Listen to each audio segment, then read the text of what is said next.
Akkam nagaa fayyaa keessanii nagaadha. Baga nagaan eegdanii jecha har'a barnoota haalaan barbaachisaa tokko qabadheen isin dhiyaadhee jira. Innis akkamitti akka Google akkaawuntii keenya haquu dandeenyudha. Google akkaawuntii keenya akkamitti haquu dandeenya waan jirutti barnoota akka isiniif qabadheen jira. Barnoota kanaas hordofaa. Channel keenyas subscribe, like, share gochuun hin dagatinaa. Amma barnoota keenya kallattiidhaan haa jalqabnu. Settingii keenya jala seenuu qabna. Jalqabarratti settingii keenya jala seenna.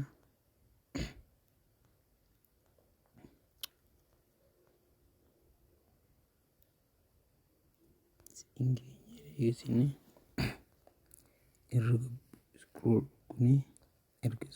goonee booda accounts qulfii iddoo isheen irratti hidhna.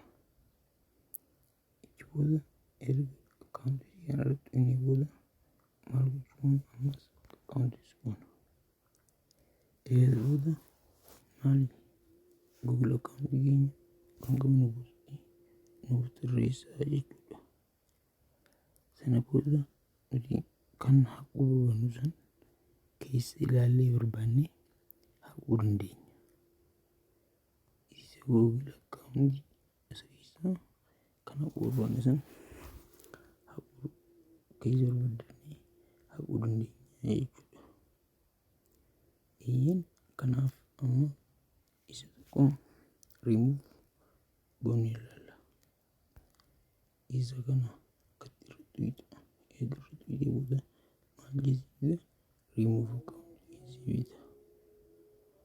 Remove account yoo godhe booda maali remove account, removing this account with delete all of messages, contacts and other data from phone.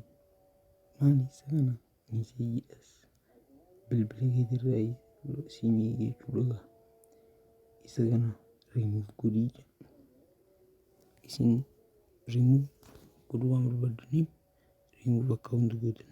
Ani garuu ammaan tana godhuu waan hin barbaanneef cancel godha jechuudha. Barnoonni keenya irraa kanumaan xumurama. Channel keenyas subscribe, like, share gochuun hin dagatinaa. Hiriyoota keessaniif qoodaa. Nagaatti. Bye bye.